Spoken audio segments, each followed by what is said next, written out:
Earlier this week, 10,000 people at Microsoft were being let go, including people from the Xbox and Bethesda gaming divisions.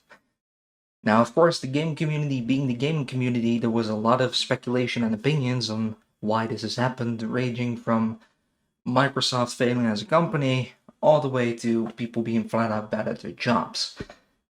Neither of those are true, and of course, with these opinions, a lot of fanboying is going around. But with everything in between, I realized that a lot of people don't really understand how a business works. So, considering I have finished a business management degree, let's put the knowledge to some good use. Obviously, I'm not a part of Microsoft, so I don't know exactly what's going on internally, but I can make a fairly educated guess. So, let's get into things. Now, the first thing I want to tackle is people saying that Microsoft is failing as a company. That's obviously not the case. They made billions of profits. They're doing just fine. However, these people are being let go, and I hate to say this, probably because they are redundant. And I get it, you shouldn't say that people are redundant. Everyone is a valuable person. However, within the company structure, they have been made redundant. That is often quite simply as a team just being bigger than it has to be. Like you say, there's a project with 20 software developers, and that project only needs 15. You're gonna either have to find a place for those 5 other software developers, and if you have way too many people in the company already, you don't really have a spot for them to go. So the only logical conclusion is to let them go from the company. Obviously, that sucks for those software developers. However, as business, it doesn't really make sense keeping them around. Now, obviously, you might say, well, they have made so much profit, they don't really need to let them go.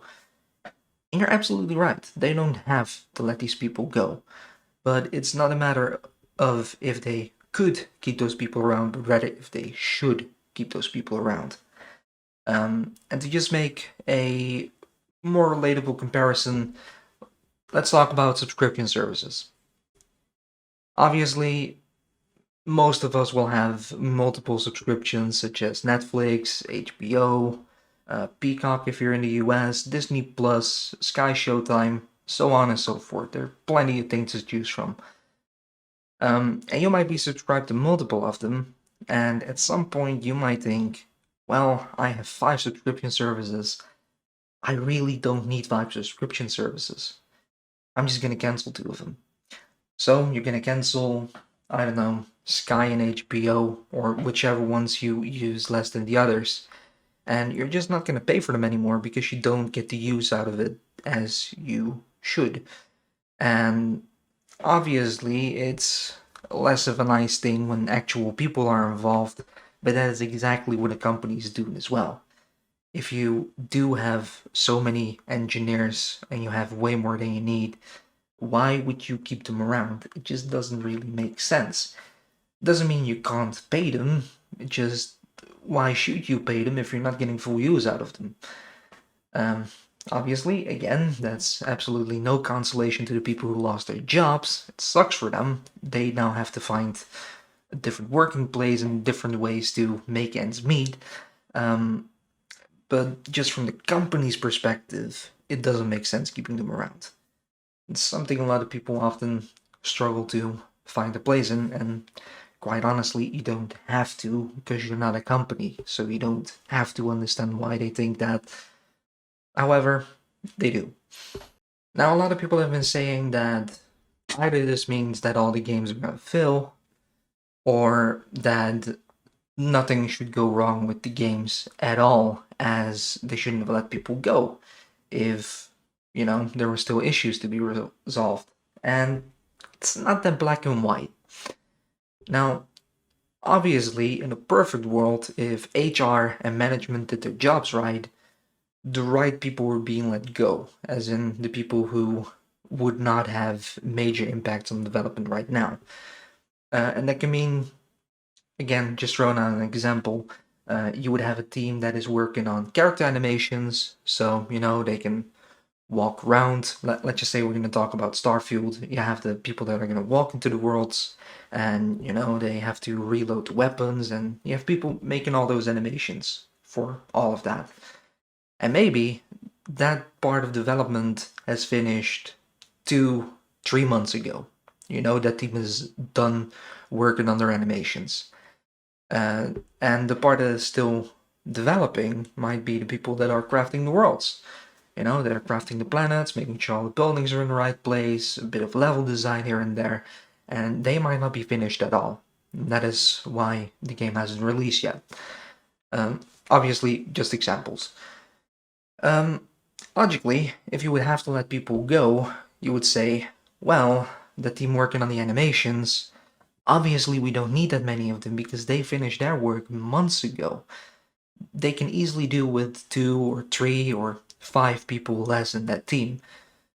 So you would let those people go. Obviously not the people still working on the world crafting, because obviously they still need that many people, otherwise they would have finished the work already. Like I said, in a perfect world, that is how it works. I do fully understand that that's often not the case.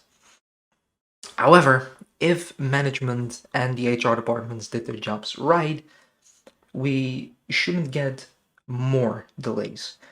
Just want to point out, like I said, that there are still people developing parts, and they might not have lost any of their members, they're just behind, and we might still get delays, but those delays would have happened regardless of other people being let go or not. Like I said, that's how it would be in a perfect world. Obviously, management and HR can be quite off with which people are more necessary to development than others. So there's ever a good chance that we are going to get more delays in games. I just hope there's not.